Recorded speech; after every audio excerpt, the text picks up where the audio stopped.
எனது அன்பு தனுசு ராசிக்கார நேயர்களுக்கு எனது இனிய வணக்கம். நம்ம இன்னைக்கு வீடியோ பதிவுக்குள்ள முழுமையா போறதுக்கு முன்னாடி முருகரை மனதார வணங்கிட்டு வீடியோ பதிவுக்குள்ள போகலாங்க. ஓம் முருகா போற்றி, ஓம் முருகா போற்றி, ஓம் முருகா போற்றி. என்னை காக்கும் முருகனே போற்றி. நல்லதே நடக்கும், நல்லது மட்டும்தான் நடக்கும். துணிவு உங்க ரத்தத்துல இருக்கு. முயற்சி உங்களோட வழக்கமா இருக்கு. சாதாரணமா நீங்க வேலை செய்ய மாட்டீங்க. சாதிக்க பிறந்தவங்க தான் நீங்க. உங்களை பொறுத்த வரைக்கும் தான் மட்டும் நல்லா இருக்கணும் அப்படிங்கிற சுயநலம் கிடையாது. உங்களை சுத்தி இருக்கக்கூடிய எல்லோருமே நல்லா இருக்கணும் அப்படிங்கிற பொதுநல குணத்தோட நீங்க வாழ்ந்துகிட்டு இருக்கீங்க. நீங்க நட்புக்கு முக்கியத்துவம் தருவீங்க. அதே நேரத்துல நண்பனுக்காக உயிரை கொடுக்க கூட நீங்க தயங்க மாட்டீங்க. தனுசு ராசிக்கார அன்பர்களே, இந்த வீடியோ 2026ஆம் ஆண்டு ஏப்ரல் 14 பிறக்கக்கூடிய தமிழ் புத்தாண்டில் தனுசு ராசிக்காரர்களுக்கு ஏற்பட உள்ள மாற்றங்கள் மற்றும் பலன்களை பற்றி இந்த பதிவில் நம்ம விரிவா தெரிஞ்சுக்க போறோங்க. குறிப்பாக சனி பெயர்ச்சி, குரு பெயர்ச்சி, ராகு கேது பெயர்ச்சியால ஏற்படும் தாக்கங்கள், ஒரு பெண்ணின் மூலமா உங்க வாழ்க்கையில ஏற்படக்கூடிய திருப்பு முனை, தொழில், குடும்பம், ஆரோக்கியம், ஆன்மீகத்தில் கவனம் செலுத்த வேண்டிய விஷயங்களை பற்றி தெளிவாக இந்த பதிவுல நம்ம தெரிஞ்சுக்க போறோங்க. ஒரு பெண்ணின் மூலமா ஏற்படக்கூடிய திருப்பு முனையின் மூலமா உங்க வாழ்க்கையில பலவிதமான மாற்றங்கள் நடக்க காத்துக்கிட்டு இருக்குதுங்க. இதுவரைக்கும் நீங்க அனுபவிச்ச கஷ்டங்கள், போராட்டங்கள், தொழில் ரீதியான சவால்களுக்கு விடை கிடைக்க போகுதுங்க. தனுசு ராசிக்காரர்களின் கர்ம சக்கரம் ஒரு முக்கியமான புள்ளியை எட்டி இறக்க சனி பகவான் கும்பராசியிலிருந்து மீன ராசிக்கு மாறுறதுனால தனுசு ராசிக்கு அர்த்தாஷ்டம சனிக்காலம் தொடங்கிருச்சு. நீதிமானான சனி பகவான் கர்ம வினைகளுக்கு ஏற்ப பலன்களை அளிப்பாரு. இந்த புத்தாண்டு பிறக்கும் போது சனி பகவான் சுகஸ்தானத்தில் அமர்ந்து உங்களை அடுத்த கட்ட வாழ்வியல் பக்குவத்துக்கு தயார் செய்து கொண்டிருக்கிறாரு. ஒரு பெண்ணின் மூலமா உங்க வாழ்க்கையில ஒரு பேருண்மை வெளிச்சத்துக்கு வரப்போகுதுங்க. ஒரு பெண்ணின் மூலம் உங்க வாழ்வுல ஒரு பேருண்மை வெளிச்சத்துக்கு வரதுல ஒரு துளி கூட மாற்றமே கிடையாது. இது சொத்துக்கள் அல்லது வசிப்பிடம் சார்ந்த விஷயங்கள்ல மாற்றத்தை கோருவது போல கூட தோன்றலாங்க. அந்த பெண் உங்கள் தாயார் வழி உறவாகவோ நெருக்கமான சகோதரியா கூட இருக்கலாங்க. அவர் சொல்லும் தகவல் உங்க வாழ்வின் திசையை மாற்றும் முக்கிய ஆதாரமாக அமைய போகுது. அதுல துளி கூட மாற்றமே கிடையாதுங்க. 2026ஆம் ஆண்டு ஜூன் மாதம் குருபெயர்ச்சியின் தாக்கத்தால உங்க வாழ்வில் மிகப்பெரிய பொறுப்புகள் வந்து சேரும். குரு பகவான் மிதுன ராசியிலிருந்து கடகராசிக்கு பயிற்சியாகிறாரு. குரு தனது உச்ச வீடான கடகத்துக்கு செல்வது தனுசு ராசிக்கு மறைமுக அதிர்ஷ்டங்களை தரும். திடீர் சொத்து சேர்க்கை, வாரிசு வழி நன்மைகள், இன்சூரன்ஸ் அல்லது உயிர்வழி சொத்துக்கள் வந்து சேர வாய்ப்பு இருக்குதுங்க. தனுசு ராசிக்காரர்களின் ஜாதகத்துல 4ஆம் இடம் சுகஸ்தானம், தாய் மற்றும் வாகனங்களை குறிக்கும் இடம். அந்த இடத்துல சனி பகவான் அமர்றது உங்கள் வாழ்விடத்துல சில மாற்றங்களை தரும். வீடு மாற்றம், வாகன பழுதுகள் அல்லது தாயாரின் உடல் நலத்துல சிறு அக்கறை தேவைப்படும். இது உங்களை பயமுறுத்துறதுக்காக இல்லைங்க, உங்க அடித்தளத்தை சீரமைக்கவே வந்திருக்காரு. இந்த தமிழ் புத்தாண்டு முதல் உங்கள் மனதில் ஒரு வைராக்கியம் பிறக்க போகுது. இனி மற்றவர்களின் ஆதிக்கத்துக்கு பணிந்து உங்க சொந்த நிம்மதியை இழக்க முடியாது. உங்களுக்குன்னு ஒரு தனி மரியாதை வேண்டும் என்ற எண்ணம் உங்கள் வாழ்க்கையை மாத்த போகுது. இதுவரைக்கும் உங்களை சாதாரணமானவராக நினைச்சவங்க உங்க புதிய ஆளுமையை கண்டு வியக்க போறாங்க.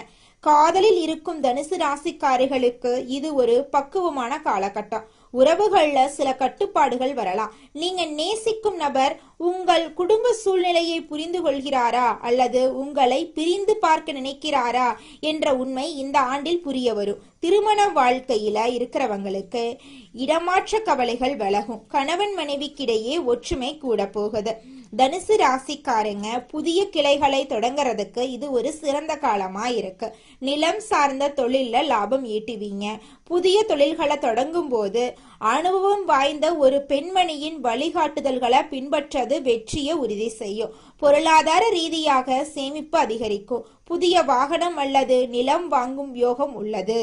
உங்கள் வாழ்க்கையில் ஒளிந்திருக்கும் பகைவர்களை 4ஆம் இடத்து சனி விலகி போகச் செய்வார். நண்பர்கள் போல நடித்து உங்களை வீழ்த்த திட்டமிட்டவங்க உங்கள் வளர்ச்சியை பார்த்து அஞ்சுவாங்க. உங்கள் நேரத்தை உருப்படியான வருமானம் தரும் காரியங்களுக்காக மட்டுமே நீங்க செலவிட போறீங்க. டிசம்பர் 5ஆம் தேதி நிகழப்போகும் ராகு கேது பெயர்ச்சி உங்கள் வாழ்க்கையில் ஒரு மிகப்பெரிய ஆன்மீக மற்றும் லட்சிய மாற்றத்தை கொண்டு வரும். 2ஆம் இடத்து ராகு தனவரவை அதிகரிக்கும். 8ஆம் இடத்து கேது ஆன்மீக தேடலை அதிகரிக்கும். சில ரகசிய திட்டங்கள் மூலம் தொழில வெற்றி பெற போறீங்க. உணவு பழக்கத்துல ஒழுக்கம் தேவைங்க. நெஞ்சு பகுதி ஜீரண மண்டலம் சம்பந்தமான விஷயங்கள்ல கவனம் தேவை. தனுசு ராசி பெண்களுக்கு இது நிதானமான ஆனால் வெற்றிகரமான ஆண்டா அமையும். தனுசு ராசி ஆண்கள் பிடிவாதமா இருக்கக்கூடாது. மற்றவர்களின் ஆலோசனைகளை கேட்டு செயல்படுறது உங்களுக்கு ரொம்பவும் பாதுகாப்பா இருக்குங்க. சோம்பலுக்கு இடம் கொடுக்காதீங்க. மற்றவங்களை குறைவா மதிப்பிடாதீங்க. உங்கள் திட்டங்களை ரகசியமா வச்சிருங்க. வியாழக்கிழமைகள்ல தட்சிணாமூர்த்தி வழிபாடு செய்யறது உங்களுக்கு மிகவும் நல்லதா இருக்கும். சனிக்கிழமைகள்ல சனி பகவானுக்கு நல்லெண்ணெய் தீபம் ஏற்றி வழிபாடு செய்யுங்க. ஏழை எளியவர்களுக்கு அன்னதானம் செய்யுங்க.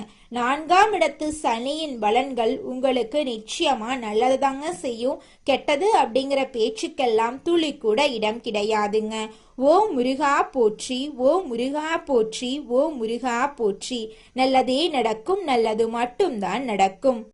மனித நேயத்துக்கு முக்கியத்துவம் அளிக்கும் தனுசு ராசி அன்பர்களே, இந்த மாதம் புத்தி கூர்மையுடன் நீங்க எதையுமே செய்ய போறீங்க.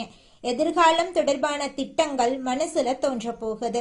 எதையும் முன்னேற்பாட்டுடன் நீங்க செய்ய போறீங்க. விவேகம் உண்டாக போகுது. தொழில் வியாபாரம் தொடர்பான காரியங்கள்ல இழுபறியான நிலை காணப்படும். வீண் அலைச்சல், எதிர்பாராத செலவு உண்டாகும். அதை கண்டு நீங்க அச்சப்பட வேண்டாங்க. உத்தியோகத்துல இருக்கிறவங்க அதிகாரிகள் கூறிய வேலையை செய்து முடிக்கிறதுல தாமதம் ஏற்படும். சக ஊழியர்களிடம் அனுசரித்து போறது நல்லது. குடும்பத்துல மகிழ்ச்சி நிலவும். குடும்பத்துக்கு தேவையான பொருட்களை வாங்க போறீங்க.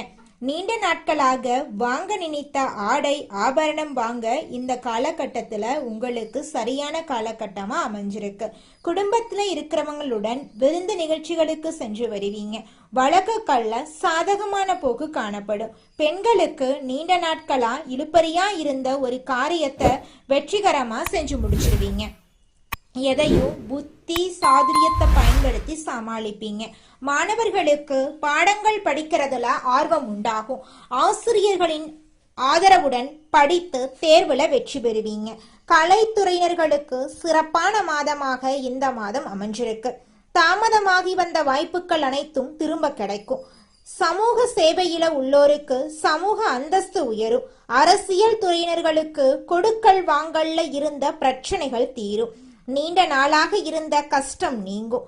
எதையும் செய்து முடிக்கும் சாமர்த்தியம் உண்டாகும். அரசாங்கத்தின் மூலமா லாபம் ஏற்படும். தனுசு ராசிக்காரர்களே, உங்களுக்கு இந்த காலகட்டத்துல வெளியூர் வெளிநாட்டு பயணம் சாதகமா இருக்க போகுதுங்க.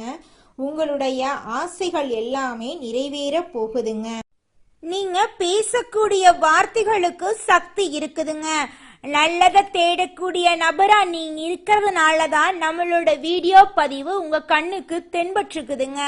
உங்களுக்கு என்ன தேவை அப்படிங்கறத ஒரு தாள்ல எழுதுங்க. உதாரணமா ஒரு வேலை கிடைக்கணும் அப்படின்னா நான் டீம் லீடரா பணி புரிகிறேன் அப்படின்னு எழுதுங்க. நீங்க எழுதியத அடுத்த 48 நாட்களுக்கு காலையில எழுந்ததும் படிங்க. அதுல எழுதிய ஒவ்வொரு பாயிண்டையும் நீங்க நடந்து முடிந்த மாதிரி எழுதுங்க. தினமும் அந்த வார்த்தையை படிக்கும் போது 5 நிமிஷம் கண்களை மூடி அந்த காட்சிகளை உங்கள் ஆழ் மனதுல கொண்டு வாங்க. டீம் லீடரா நீங்க அந்த ஆபீஸ்ல உட்கார்ந்து பணி புரியுறீங்க அப்படின்னு நினைச்சு சந்தோஷப்படுங்க. பிரபஞ்சம் நீங்க கேட்டத உங்களிடம் அனுப்புவதாக நினைக்கிறோம். ஆனா உண்மை என்னன்னா நம்முடைய ஈர்ப்புத்தன்மையால அதை தேடி அடைய போறோம். பிரபஞ்சம் உங்களோட கனெக்ட் ஆயிடுச்சுனாவே உங்களுக்கு தேடல் வருங்க. உங்களுக்கான நல்லதை தேட ஆரம்பிப்பீங்க. அப்போ ஒவ்வொரு விஷயமும் ஓப்பன் ஆகுங்க. திரும்பவும் இதே பெயரில் இதே ஊர்ல இதே உருவத்துல பிறக்க போறது இல்லைங்க. இந்த ஒரு வாய்ப்புல என்னென்ன நல்லதை உள்ள கொண்டு வர முடியுமோ அதற்கான வழிகளை நம்ம பின்பற்றி தாங்க ஆகணும். நீங்க நல்லதை தேடக்கூடிய நபரா இருக்கிறதுனால உங்க வாழ்க்கையில நல்லது தாங்க நடக்கும். கெட்டதுங்கிற பேச்சுக்கு துளி கூட இடம் கிடையாதுங்க. நம்மளுடைய தனுசு ராசிக்காரங்க ஆன்மீகத்துல நாட்டம் கொண்டவங்களா இருக்காங்க. குரு பகவானை அதிபதியா இவங்க கொண்டிருக்காங்க. அக்னி ராசி, சத்துவ குணம், உயர்ந்த சிந்தனை, நல்ல இதயம், தாராள மனப்பான்மை, நேர்மை, உண்மை போன்ற குணங்கள் இவங்க கிட்ட இருக்குதுங்க. சுதந்திரமா சிந்திப்பாங்க. பயணம் செல்ல விரும்புவாங்க. திட்டமிட்டு செயல்படக்கூடியவங்களா இவங்க இருப்பாங்க. சொன்ன சொல்ல காப்பாத்துவாங்க. தன்னை சுற்றியுள்ள எல்லாருமே நல்லா இருக்கணும் அப்படின்னு இவங்க நினைப்பாங்க. தனுசு ராசிக்காரங்களோட நேர்மையான குணத்துக்கு யாருமே இடம் கொடுக்க முடியாதுங்க. இவங்க அறிவு, கல்வி, ஆன்மீகம் ஆகியவற்றில் ஆர்வம் உள்ளவங்களா இருக்காங்க. உயர்ந்த சிந்தனை இவங்க கிட்ட இருக்கு. தாராள மனப்பான்மை இருக்கு. நேர்மை, நட்பு, உண்மை போன்ற குணங்கள் இவங்க கிட்ட அதிகமா இருக்குதுங்க. சுதந்திரமா சிந்திப்பாங்க. பயணம் செல்ல விரும்புவாங்க. துரோகம் செஞ்சவனுக்கு கூட துரோகம் செய்யாம இருக்கக்கூடியவங்க தாங்க நம்மளோட தனுசு ராசிக்காரங்க. எல்லாரையும் எளிதில் நம்புறதுனால இவங்க ஏமாந்து போயிடுறாங்க. கோபம் மற்றும் பிடிவாத குணம் இவங்க கிட்ட நிறைய இருக்குதுங்க. திட்டமிட்டு செயல்படுறதுனால இவங்க வாழ்க்கையில தோல்விங்கிற பேச்சுக்கு துளி கூட இடம் கிடையாதுங்க. இவங்க என்ன காரியம் நினைக்கிறாங்களோ அந்த காரியத்துல நிச்சயமா வெற்றி அடையக்கூடிய அளவுக்கு இவங்க கிட்ட திறமையும் பொறுமையும் இருக்குதுங்க. இந்த காலகட்டத்துல மக்கள் எல்லாருமே எதிர்மறையா சிந்திக்கிறாங்க. அதனால அவங்களுடைய வாழ்க்கையில எதிர்மறையான நிகழ்வுகளே நடக்குதுங்க. நமக்கு எதுவுமே நடக்காது, நம்ம நல்லா இருப்போம் அப்படின்னு நினைச்சோம்னா நம்ம வாழ்க்கை நல்லா இருக்கும். அதே நேரத்துல நம்ம எதிர்மறையா நம்ம நல்லா இருக்க மாட்டோம், நம்ம கடன் வாங்கிட்டே தான் இருப்போம் அப்படின்னு நீங்க நினைச்சோம்னா பிரபஞ்சம் திரும்ப நம்மளுக்கு கஷ்டத்தை தாங்க கொடுக்கும். நம்மளோட எண்ணத்துல தாங்க நம்மளோட வாழ்க்கை இருக்கு. அதனால நம்மளோட எண்ணத்தை தெளிவா வைங்க, வாழ்க்கை அருமையா இருக்கும். குலதெய்வம் எங்கேயோ இருக்குது, என்னமோ இருக்குது அப்படிலாம் நீங்க நினைக்க வேண்டாங்க. நீங்க எங்கிருந்தாலும் ஒரு தீபம் ஏற்றி வச்சு அந்த தீப ஒளியில தெய்வங்கள் இருக்கிறாங்க அப்படின்னு நினைச்சு வழிபாடு செய்யுங்க. குலதெய்வமே தெரியாவிட்டாலும் வீட்டில் தீபம் ஏற்றி வச்சு ஏதாவது ஒரு நல்ல நாள்ல குலதெய்வத்தை நினைச்சு வழிபாடு செய்யுங்க. குலதெய்வ வழிபாடு குலம் காக்குங்க, குலம் தலைக்கும். முதல்ல குலதெய்வம், அப்புறம் இஷ்டப்பட்ட தெய்வம், அப்புறம் உங்களுக்கு விருப்பப்பட்ட தெய்வங்க. எந்த கோயிலுக்கு போனாலும் என்ன பண்ணாலும் ஏற்றமில்லை அப்படின்னு நீங்க சொல்லுவீங்க. தினமும் எந்திரிச்ச உடனே சூரிய பகவானை நமஸ்காரம் பண்ணுங்க. அவங்களுடைய அனுகிரகம் இருந்தா போதும். மற்ற கிரகங்கள் எல்லாம் சாதகமா இல்லைனா கூட பரவாயில்ல, அந்த சூரியனுடைய பிரகாசம் உங்க வாழ்க்கையவே பிரகாசமா மாத்திருங்க. அந்த வெளிச்சம் உங்களை வந்து சேருங்க. உங்க வாழ்க்கையில் இருக்கக்கூடிய கண்ணீரெல்லாம் கரைஞ்சு போயிருங்க. அடுத்ததாக நம்முடைய தனுசு ராசியில் இருக்கக்கூடிய ஒவ்வொரு நட்சத்திரக்காரர்களுக்கும் இந்த மாதம் எப்படி அமைஞ்சிருக்குன்னு தெரிஞ்சுக்கலாங்க. நம்மளுடைய தனுசு ராசியில் இருக்கக்கூடிய முதலாவது நட்சத்திரம் மூலம் உங்களுக்கு இந்த மாதம் எப்படி இருக்குன்னு தெரிஞ்சுக்கலாங்க. இந்த மாதம் தொழில் வியாபார போட்டிகள் குறைய போகுது. பண வரத்து இருக்க போகுது. புதிய நபர்களின் அறிமுகம் உண்டாக போகுது. குடும்பத்துல இருந்த குழப்பம் நீங்க போகுது. உறவினர்களுடைய வருகை இருக்க போகுது. குடும்பத்துல செலவுகள் அதிகரிக்க போகுது. வெளியூர் பயணங்களின் போது கவனம் தேவைங்க. உங்க வாழ்க்கையில இது நாள் வரைக்கும் தடைபட்ட அனைத்து காரியங்களும் இனி வரக்கூடிய காலங்களில் தங்கு தடையின்றி நடக்க போகுதுங்க. அடுத்ததாக நம்முடைய தனுசு ராசியில் இருக்கக்கூடிய நட்சத்திரம் பூராடம். உங்களுக்கு இந்த மாதம் எப்படி அமைஞ்சிருக்குன்னு தெரிஞ்சுக்கலாங்க. இந்த மாதம் அடுத்தவர்களுக்காக பொறுப்புகளை இயக்கும்போது ஒரு முறைக்கு பல முறை யோசிச்சு முடிவெடுக்கிறது ரொம்பவும் நல்லதுங்க. பணவரத்து திருப்தி தரும். வெளியூர் பயணங்கள் செல்ல நேரிடலாம். உடல் ஆரோக்கியத்துல கவனம் தேவைங்க. புதிய நபர்கள் கிட்ட எச்சரிக்கை தேவை. உங்க வாழ்க்கையில இது நாள் வரைக்கும் தடைபட்ட அனைத்து காரியங்களுமே இனி வரக்கூடிய காலங்கள்ல தங்கு தடையின்றி நடக்க போகுது. நீங்க இது நாள் வரைக்கும் பணங்காசு 4-5 பேர்கிட்ட கடன் வாங்கி வாழ்ந்திருப்பீங்க. ஆனா இனி வரக்கூடிய காலங்கள்ல நீங்க 4-5 பேருக்கு பணங்காசு கடன் கொடுக்கக்கூடிய அளவுக்கு செல்வாக்குல உயர்ந்த வாழ்க்கைய வாழ போறீங்க. அடுத்ததாக நம்முடைய தனுசு ராசியில் இருக்கக்கூடிய நட்சத்திரம் உத்திராடம் 1ஆம் பாதம். உங்களுக்கு இந்த மாதம் எப்படி அமைஞ்சிருக்குன்னு தெரிஞ்சுக்கலாங்க. இந்த மாதம் வீண் அலைச்சலை குறைத்து கொண்டு வேலைகளில் கவனம் செலுத்துறது நல்லது. பெரியோர்களின் உதவியும் உங்களுக்கு கிடைக்கும். மனசுல தைரியம் தன்னம்பிக்கை உண்டாகுங்க. துணிச்சலுடன் எந்த காரியத்திலும் ஈடுபட்டீங்கன்னா உங்களுக்கு சாதகமான பலன் நிச்சயமா கிடைத்தே தீருங்க. திருமணம் ஆகாதவங்களுக்கு திருமண தடை நீங்கி திருமணம் இனிதே நடக்கும். குழந்தை பாக்கியம் இல்லாதவர்களுக்கு குழந்தை பாக்கியம் கிடைக்கும். பூர்வீக சொத்து ரீதியாக இருந்த அனைத்து பிரச்சனைகளுக்கும் தீர்வு கிடைக்க போகுது. உங்களுக்கு வரவேண்டிய பூர்வீக சொத்துக்கள் எல்லாமே உங்க கையில வந்து சேர போகுதுங்க. நல்லதே நடக்கும். நல்லது மட்டும்தான் நடக்கும். ஓம் முருகா போற்றி, ஓம் முருகா போற்றி, ஓம் முருகா போற்றி. உங்கள் வாழ்க்கையில் மேலும் நல்லதெல்லாம் நடக்க இந்த பரிகாரத்தை மட்டும் செஞ்சுக்கிட்டு வாங்க. உங்கள் வாழ்க்கையில் நல்லது தாங்க நடக்கும். பரிகாரம் என்னென்னு பார்த்தீங்கன்னா, உங்கள் வீட்டுக்கு பக்கத்தில் இருக்கக்கூடிய முருகன் கோயிலுக்கு வாரத்தில் ஒவ்வொரு செவ்வாய்க்கிழமையும் முருகன் கோயிலுக்கு போயிட்டு முருகருக்கு 6 நெய் விளக்கு ஏற்றி முருகர்கிட்ட உங்கள் வாழ்க்கையில் இருக்கக்கூடிய நிறைக்குறைகளை சொல்லிக்கிட்டு வாங்க. கூடிய விரைவில் உங்கள் வாழ்க்கையில் இருக்கக்கூடிய பிரச்சனைகள் எல்லாமே காணல் நீராக கரைஞ்சு போயிடும். உங்கள் வாழ்க்கையில் இனி வரக்கூடிய காலங்களில் தடை, தாமதம், கவலை, துன்பங்கள் எல்லாம் வரவே வராது. நல்லது தாங்க நடக்கும். நல்லது மட்டும்தாங்க நடக்கும். நன்றி, வணக்கம்.